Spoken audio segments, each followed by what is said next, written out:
अस्सलाम वालेकुम वरहमतुल्लाहि वबरकातुहू। उम्मीद है आप सब खैरियत से होंगे। आज मैं आपसे सूरत बकरा की जो अगली आयत हैं जो मैंने पहले वीडियो में बयान कर दी थी, उससे अगली यानी कि छठी आयत जो है वो मैं आपसे बयान करूँगी। औज़ु बिल्लाहि मिनश शैतानिर रजीम, बिस्मिल्लाहिर रहमानिर रहीम। इन्नल्लज़ीना कफ़रू सवाउन अलैहिम आ अनज़रतहुम अम लम तुनज़िरहुम ला युमिनून। जो लोग मुनकर हैं हुए, इनके लिए बराबर है कि आप इन्हें डराएं या ना डराएं, वो ईमान नहीं लाएंगे। खतमल्लाहु अला क़ुलूबिहिम व अला समइहिम व अला अब्सारिहिम गिशावतुम व लहुम अज़ाबुन अज़ीम। अल्लाह ने इनके दिलों और कानों पर मोहर लगा दी है और इनकी आंखों पर पर्दा है और इनके लिए बड़ा अजाब है। इसकी जो तफसीर है आयत नंबर 6 की, वो कुछ यूँ है। कुफर की तारीफ। जिन चीज़ों पर ईमान लाना ज़रूरी है, इनमें सब में से यानी कि किसी एक चीज़ का अगर इनकार करेंगे फिर भी वो कुफर है। यानी जो शख्स रसूल करीम सल्लल्लाहु अलैहि वसल्लम और इनकी तालीमात में से जिनका सबूत जो है वो यकीनी और कतई हो, किसी एक को भी ना समझे और इसकी तस्दीक ना करे, वो काफिर कहलाएगा। यानी कि नबी करीम सल्लल्लाहु अलैहि वसल्लम पर भी जो ईमान ना लाए, हदीसों पर यकीन ना रखें, वो भी काफिर है। जिन्होंने इस किताब हदायत से पूरा इस्तिफादा हासिल किया, इन्हें कुरान हकीम में मोमिनीन और मुत्तकीन के लक़ब से जो है वो नवाजा गया है। इनकी सिफात का जिक्र भी किया गया है। लेकिन वो लोग जिन्होंने इस हदायत को कबूल ना किया, इन्हें कुरान मजीद में जो है वो काफिर कहा गया है, जिसका तर्जमा ये है, अल्लाह ताला ने तुम सबको पैदा किया, फिर कुछ लोग तुम में से मोमन और कुछ काफिर हुए। यानी कि अल्लाह ताला ने सबको पैदा किया है, उनमें से कुछ जो है वो मोमिन है और कुछ जो है वो काफिर हैं। और कुफार को जो नबी सल्लल्लाहु अलैहि वसल्लम डराते हैं, वो उनको शफकत और मोहब्बत से डराते हैं। शफकत और मोहब्बत की बिना पर डराते हैं, जैसे औलाद को आग से, सांप, बिच्छू या दरिंदों से डराया जाता है।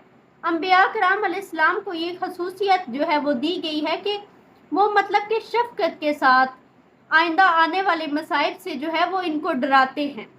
तो इस तरह हजूर अकरम सल्लल्लाहु अलैहि वसल्लम को तसल्ली देने की खातिर ये बताया जा रहा है कि ये मुखालफत की वजह से हकीकत को पहचानने से आ रही हैं। ये अपने तकब्बर में जो है वो इस कदर मतलब खो चुकी हैं कि ये कोई हक की बात सुनने के लिए तैयार नहीं है।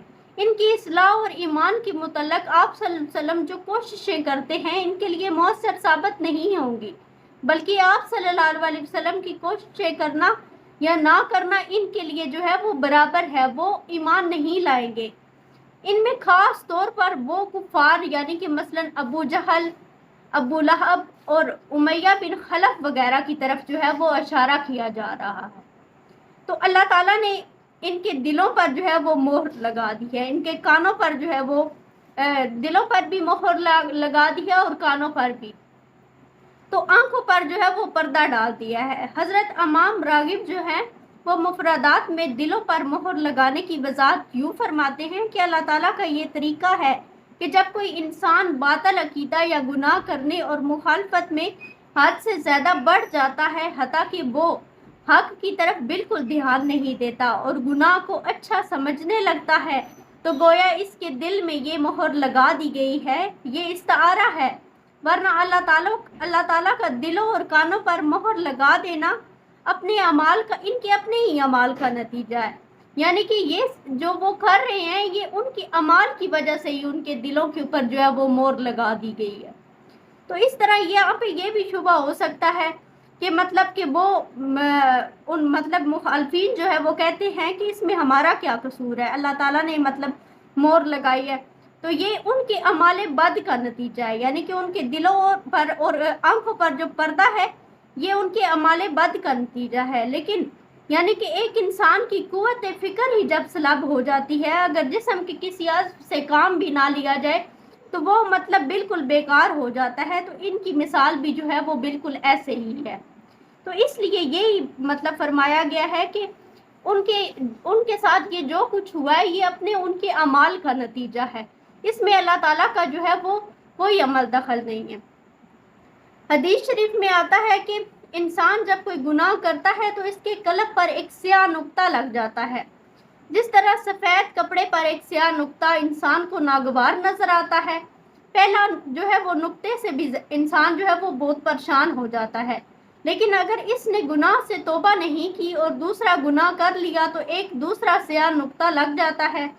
اس طرح ہر گناہ پر سیاہ نقطے جو ہے وہ لگتے چلے جاتے ہیں، یہاں تک کہ یہ ساری سیاہی جو ہے وہ دل پر چھا جاتی ہے، اور اب اس کا حال یہ ہو جاتا ہے کہ وہ نہ کسی اچھی چیز کو اچھی سمجھتا ہے اور نہ ہی بری چیز کو برا سمجھتا ہے، اور نیکی اور بدی کا امتیاز اس کے دل سے جو ہے وہ اٹھ جاتا ہے۔ قرآن مجید میں بھی ایسے بیان ہوا ہے، یعنی ایسا نہیں بلکہ ان کے دلوں پر ان کے اعمال کا زنگ بیٹھ گیا ہے۔ تو اس لیے جو ان کی آنکھوں پر پردہ ہے اس میں یعنی کہ انسان آنکھوں سے سب کچھ دیکھ سکتا ہے، دل میں بھی خیالات آ سکتے ہیں اور کانوں میں بھی آواز ہر طرف سے جو ہے وہ داخل ہو سکتی ہے، اور اس کی یعنی کہ بندش میں کوئی مطلب کہ اس وقت رکاوٹ ہو سکتی ہے جب اس پر مہر لگا دی جائے۔ آنکھ جو ہے وہ سامنے مطلب کہ دیکھ رہی ہوتی ہے، مطلب کہ آنکھ کے اوپر جب پردہ پڑ جائے تو آنکھوں کا ادراک جو ہے وہ ختم ہو جاتا ہے۔ تو کفار کے لیے جو ہے وہ دو سزائیں جو ہے اللہ تعالیٰ نے بیان کی ہے، دنیا میں بھی ان کے لیے سزا ہے اور آخرت میں بھی ان کے لیے سزا ہے۔ دنیا میں یہ سزا ہے کہ اصلاح حال کی توفیق ان سے جو ہے وہ سلب کر دی جاتی ہے، انسان آخرت کے حساب و کتاب سے بے فکر ہو جاتا ہے، نافرمانی اور گناہ میں پڑتا چلا جاتا ہے، برائی کا احساس جو ہے وہ بھی اس کے دل سے ختم ہو جاتا ہے۔ دنیاوی دولت میں مطلب ساری دنیاوی دولت ہونے کے باوجود بھی اس کے دل میں سکون نہیں رہتا۔ آخرت میں اس کو یہ سزا دی جائے گی۔ قرآن و حدیث میں آخرت کا عذاب جو بیان کیے گئے ہیں، مثلا موت کے وقت کا عذاب، قبر کا عذاب، میدان حشر کی پریشانی، اور پھر دوزخ میں ہمیشہ ہمیشہ کے لیے رہنا پڑے گا۔ یہ کفار جو ہے جن کی آنکھوں پر پردہ ہے، جن کے جو ہے دلوں پر مہر لگا دی گئی ہے، جن کے کانوں پر مہر لگا دی گئی ہے، یہ ان کے لیے سزا ہے۔ متقین کے لیے اللہ تعالیٰ نے جو ہے وہ خوشخبری بیان کی ہے۔ صدق اللہ العظیم۔